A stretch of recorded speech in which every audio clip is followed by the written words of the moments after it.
Hello दोस्तों, मेरे YouTube channel में आपका बहुत-बहुत स्वागत है। आज हम लोग देखने वाले हैं BSc second year chemistry second paper के कुछ इंपॉर्टेंट क्वेश्चन जो परीक्षा की दृष्टि से बहुत ही महत्वपूर्ण और उपयोगी होने वाले हैं। अगर आप लास्ट समय में भी परीक्षा की तैयारी कर रहे हैं, तो आप पाँचों यूनिट के इंपॉर्टेंट क्वेश्चन चैनल की प्लेलिस्ट में जाके देख सकते हैं और उतने प्रश्नों को तैयार कर लीजिए, वहाँ से आप अच्छा स्कोर कर पाएँगे पेपर में। देखते हैं कि यूनिट 4 में कौन-कौन से क्वेश्चन हैं जो इंपॉर्टेंट हैं। तो जैसा कि आप देख रहे हैं, यहाँ पे लिखा हुआ है इकाई 4 विद्युत रसायन यानी इलेक्ट्रोकेमिस्ट्री और इसमें है लघु एवं दीर्घ उत्तरीय प्रश्न का प्रश्न क्रमांक 1 आप देख पा रहे होंगे। यहाँ पे लिखा हुआ है विशिष्ट चालकता, तुल्यांकी चालकता तथा आणविक चालकता को समझाइए। इन चालकताओं पर तन्यता का क्या प्रभाव पड़ता है? अगर मैं पूरे ओवरऑल इकाई इस यूनिट की बात करूँ तो ये बहुत ही ईज़ी है, कम समय में भी तैयार कर लेंगे। तो इन टॉपिक्स की हमको डेफिनेशंस याद करनी है जो परीक्षा में पूछी जाती है, यानी विशिष्ट चालकता, तुल्यांकी चालकता और आणविक चालकता किसे कहते हैं। तो इसी को याद करना है। अगर आपके पास बुक है तो आप बुक से इन प्रश्नों को तैयार कर लीजिए जो मैं बता रहा हूँ। अदरवाइज़ आप इस वीडियो के माध्यम से भी क्वेश्चन को तैयार कर सकते हैं, क्योंकि मैंने सारे क्वेश्चन के आंसर अटैच कर दिए हैं।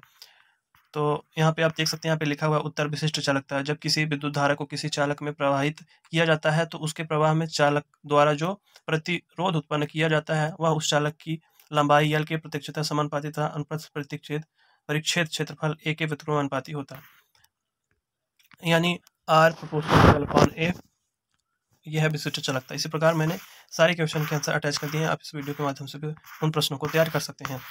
अगर आपको बाकी सब्जेक्ट के भी इंपॉर्टेंट क्वेश्चन देखने हैं या मॉडल पेपर देखने हैं, प्रीवियस ईयर क्वेश्चन पेपर देखने हैं, तो आप प्लेलिस्ट में विजिट कर सकते हैं या चैनल विजिट कर सकते हैं मेरे, तो वहाँ से आपको देखने के लिए मिल जाएंगे।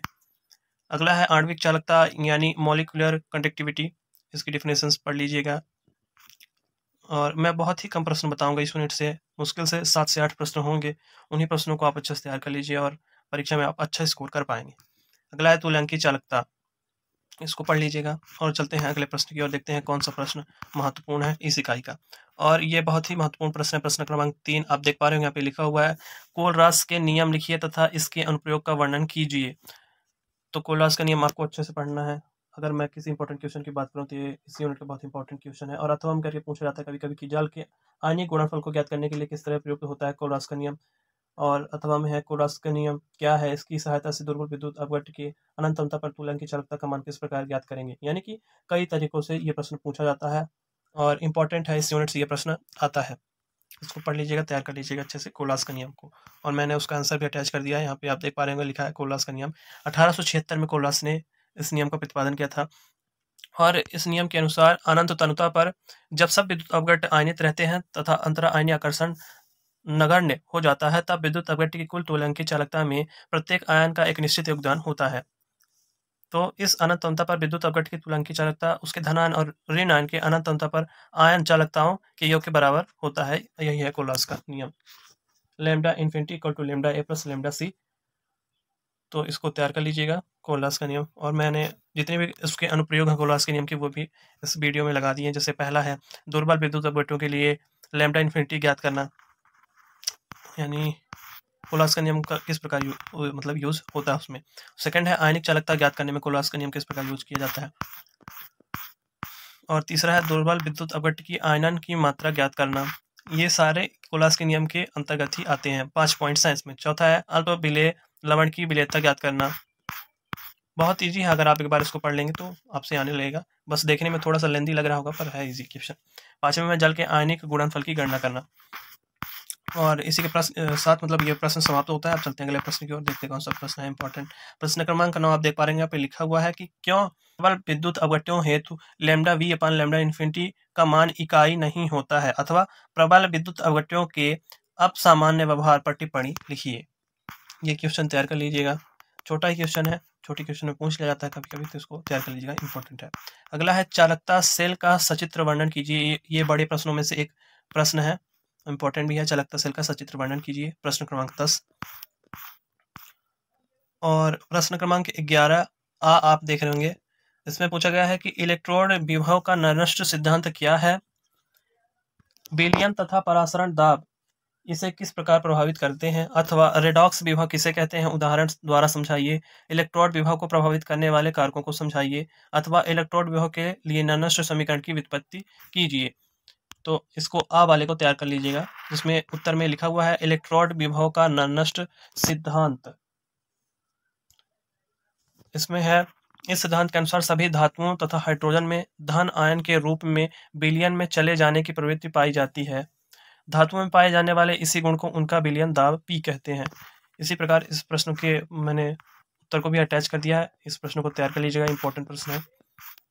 और ये उसी की आगे का आंसर है उस प्रश्न का। नष्ट समीकरण यहाँ पे लिखा हुआ है।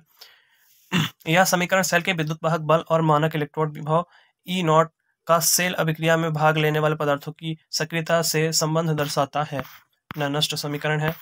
इसको अलग से भी पूछा जा सकता है, मतलब जैसे इस वाले प्रश्न में पूछा है उस प्रकार से ना पूछ करके अलग से भी बोल सकते हैं आपसे कि नष्ट समीकरण को समझाइए, तो उसमें आप ऐसा लिखेंगे जैसा आपको स्क्रीन में भी दिख रहा है। इसको याद कर लीजिएगा और चलते हैं अगले प्रश्न की ओर।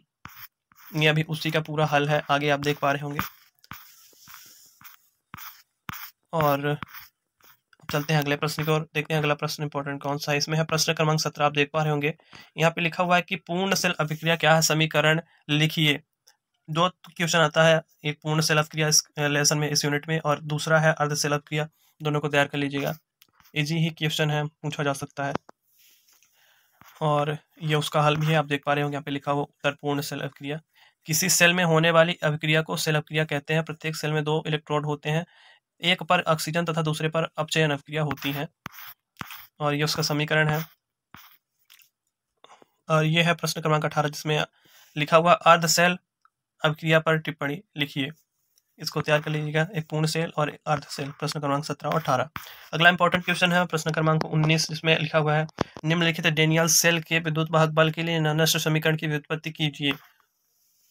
और ये पूरा समीकरण है जिसके लिए नष्ट समीकरण की व्युत्पत्ति करनी है, जिसमें है जिंक सॉलिड, फिर है जिंक 2 पॉजिटिव, फिर कॉपर 2 पॉजिटिव, फिर कॉपर सॉलिड।